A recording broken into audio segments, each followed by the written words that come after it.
Welcome to the Royal College of Physicians Edinburgh Clinical Conversations podcast. Each episode within this podcast series, we delve into a different medical topic with an expert speaker to join us. If you want to find more about the Royal College, then please do head over to the RCPE website and have a look at the education stream and see if membership would work for you. It offers a host of educational updates and activities such as the evening medical updates, the Royal College Symposia, and many more. Please don't forget, if you listen to our podcast, to give us a rating on one of the podcast platforms or subscribe so that it can come directly into your podcast stream.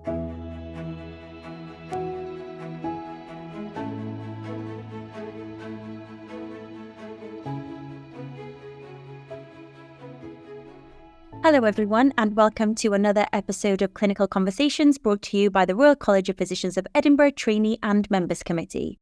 My name is Dr. Marilena Giannoudi and I am on the TNMC, and today I'm delighted to be joined by Dr. Ron Daniels, who's an ICU consultant based in Birmingham. He's the founder and chief executive of the UK Sepsis Trust and the vice president of the Global Sepsis Alliance. And if those accolades aren't enough for you to know what this episode will be about, well, it's about sepsis. There's nothing more fitting than talking about this very important topic in September, as it is Sepsis Awareness Month. So, Ron, welcome. Thank you so much for joining me.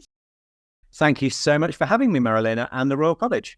Thank you. So, I guess the first question that I need to ask you, the most fitting first question would be, what is sepsis and how can we recognise it? So, sepsis is a response of the body to the infection. And the official definition is it's a dysregulated host response to infection. So it's a life-threatening condition. Mortality rates across the UK are between 20 and 30%, so one of our most life-threatening. But it arises when a dysregulated host response, mostly mediated by the immune system, causes organ damage. So since 2016, the professional definition has really narrowed with sepsis. It's now defined by organ damage. What are the main causes of sepsis? So I think we have to remember that we're talking about high-income countries. The causes, the source infections will be different in low to middle-income countries where you'll see a lot of diarrheal-causing pathogens, as well as malaria can cause sepsis and so forth. But in high-income countries like ours, pneumonia always stands out as number one. In most case series, that accounts for around 50% of cases. Second and third are always urinary tract and intra-abdominal infections. And depending on which series you look at, they can vie for second and third position. And then bringing up the rear in number four is always skin, soft tissue, bone and joint infections, which collectively account for about 10% of cases. You mentioned before that sepsis is defined by organ damage. Are there particular organs that we should be thinking about when assessing their damage?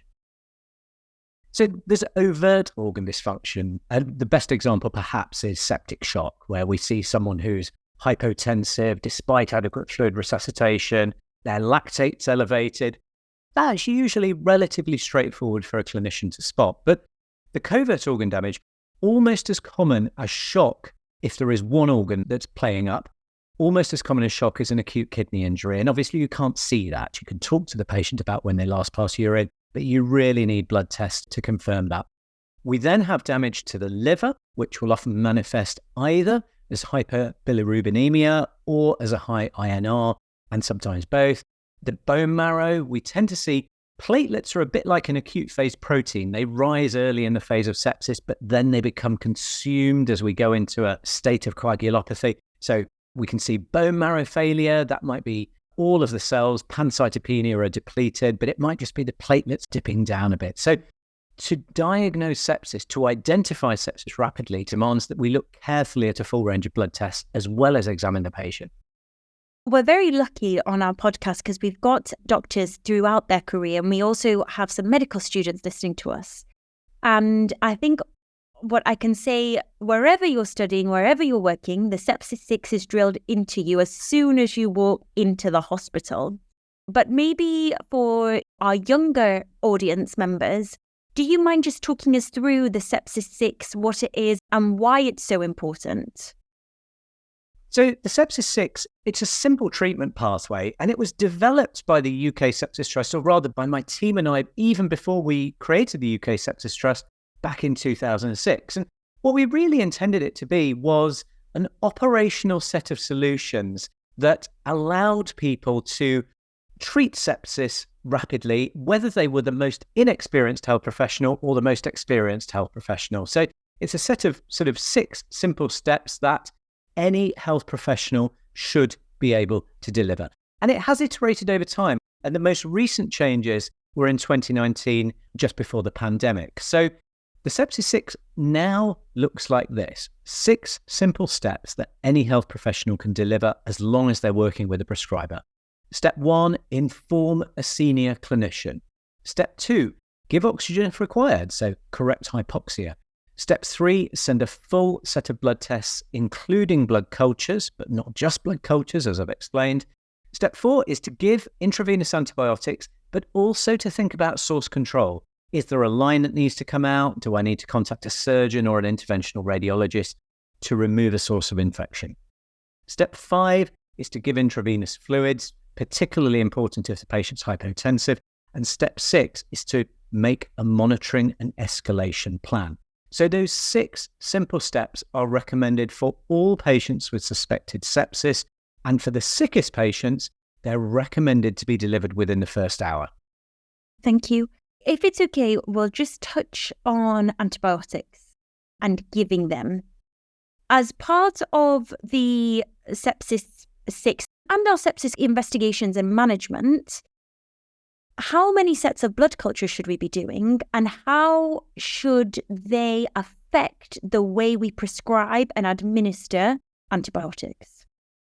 That's a great question. And herein you find the difference between an academic guideline, which is based upon best evidence from research, and the practicalities of working in modern healthcare systems that are often slightly resource constrained. So the recommendation is that we always take 2 sets of blood cultures and an additional one if there's an indwelling central venous catheter or Hickman line or something of that sort. So that's a lot of blood. That's, if we're going to take 3 sets of blood cultures, if the patient does have a central line in, that's 60 millilitres of blood, because it's really important that we try to fill the aerobic and anaerobic bottles. Just putting a couple of millilitres in, it exponentially reduces the capture rate and the identification rate of organisms.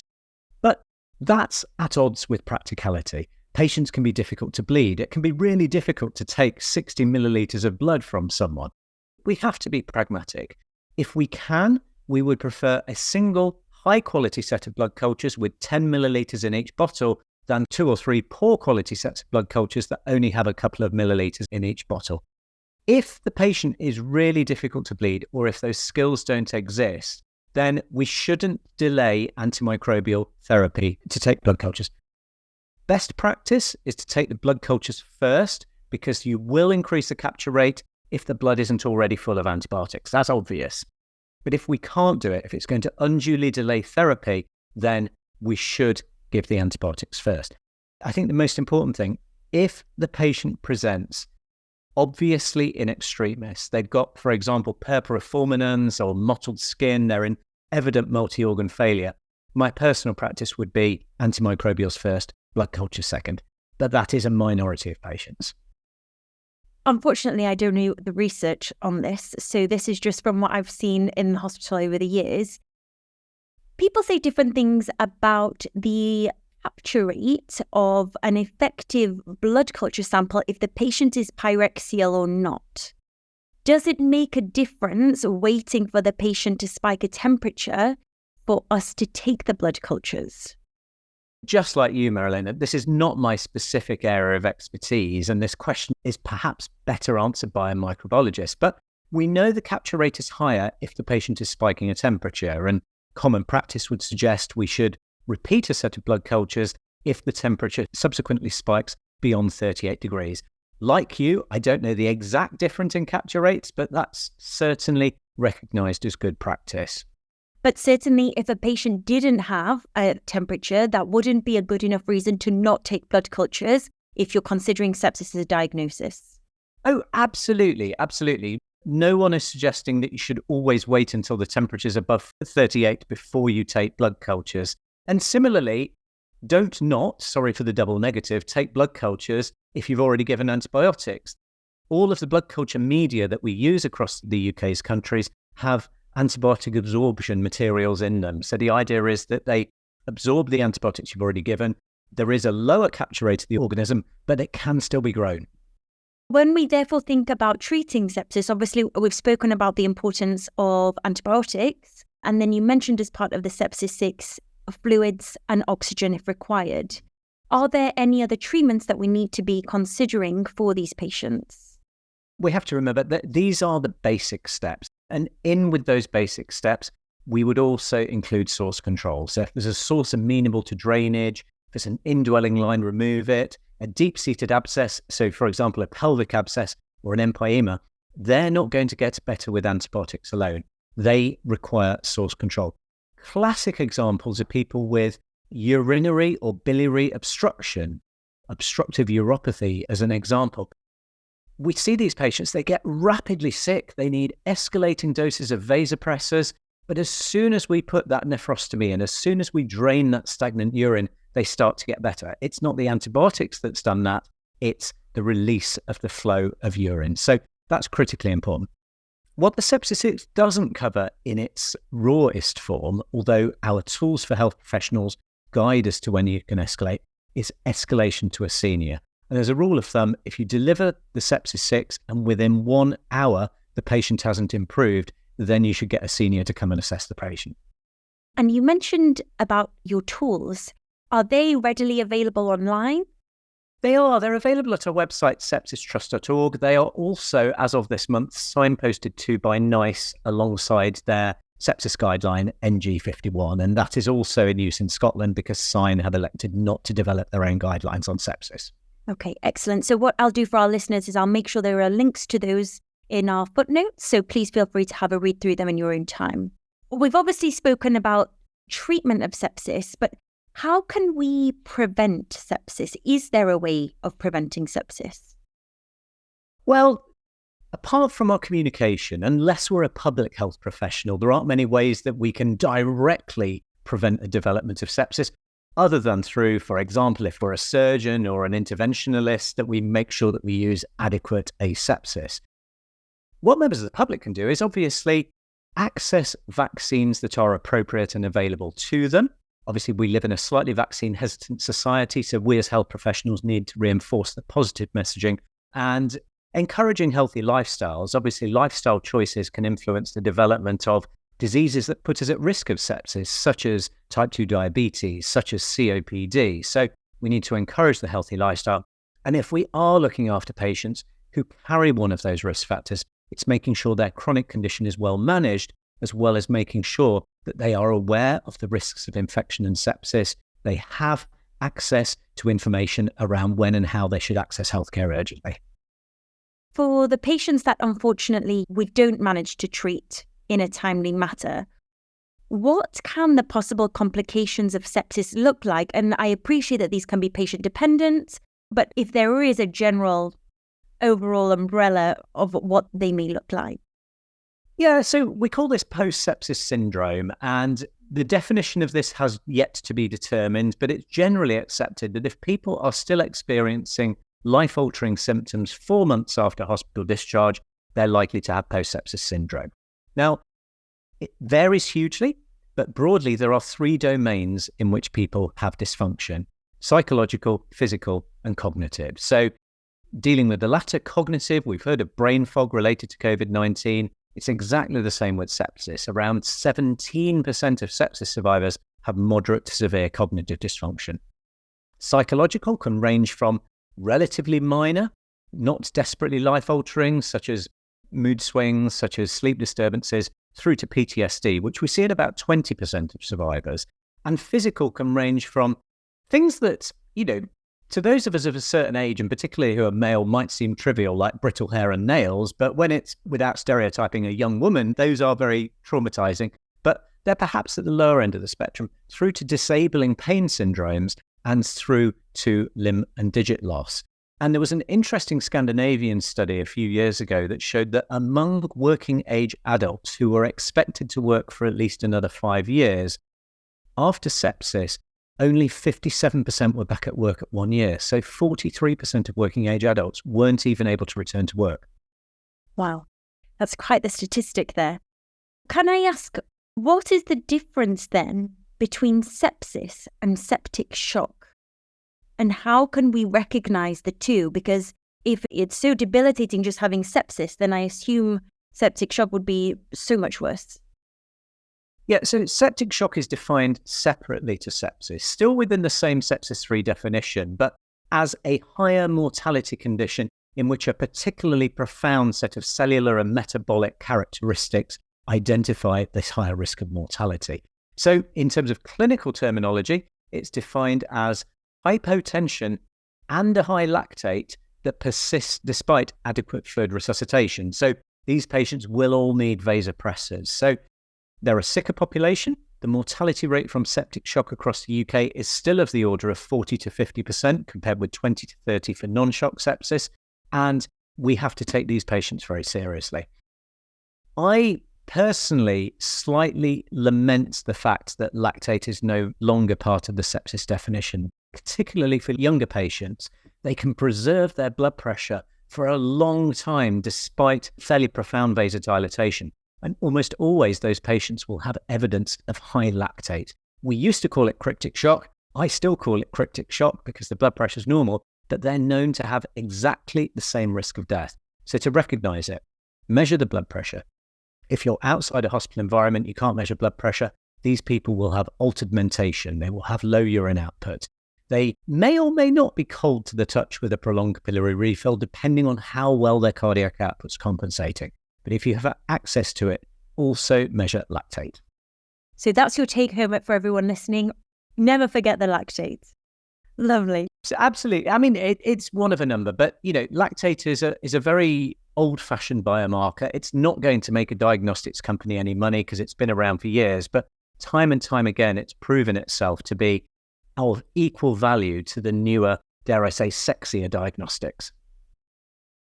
How do you think that the messaging around sepsis has changed, and where do you think it needs to go?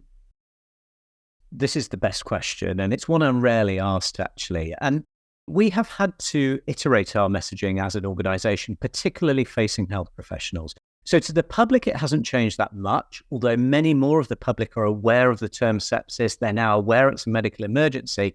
We've now got to improve the way we communicate the symptoms because they're not sticky for members of the public. If they don't know where to look for them, they can't remember what those symptoms are. So we've got to improve that messaging.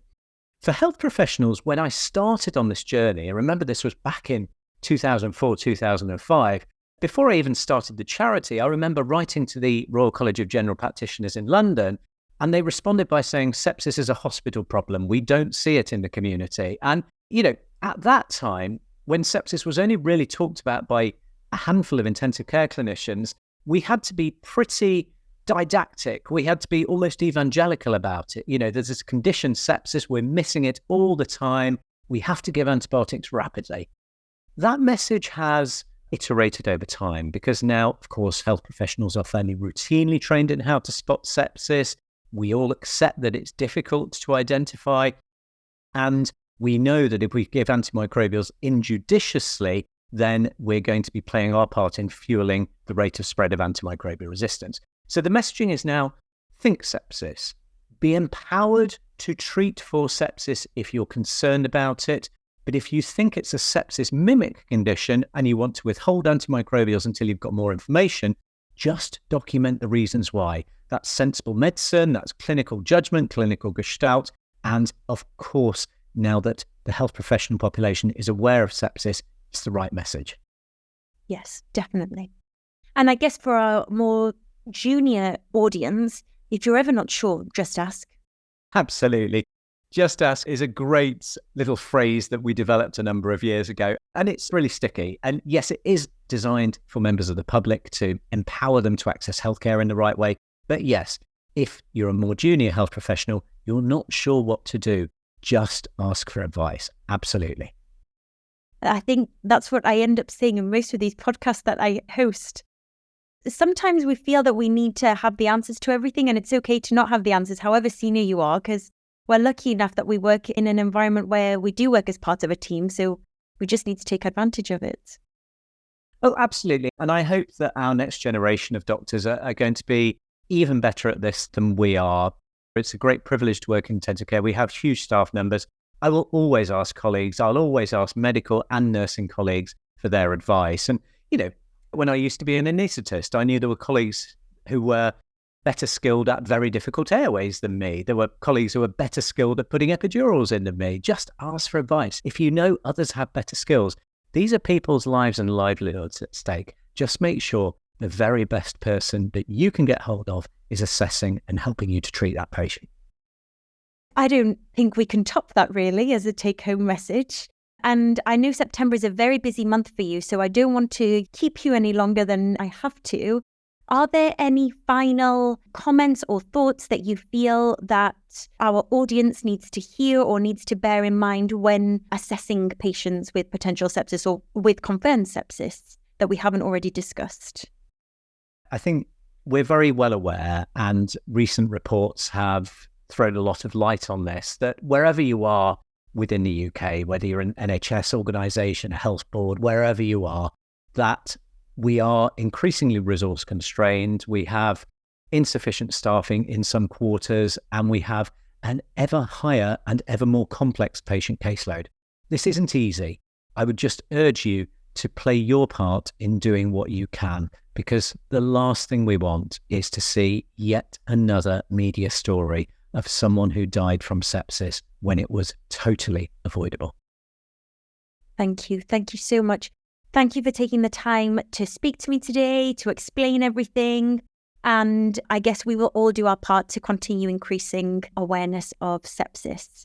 And to all our listeners, thank you for listening to us. Stay tuned for more episodes of Clinical Conversations. And we also have our other podcast, Career Conversations. Thank you all for listening.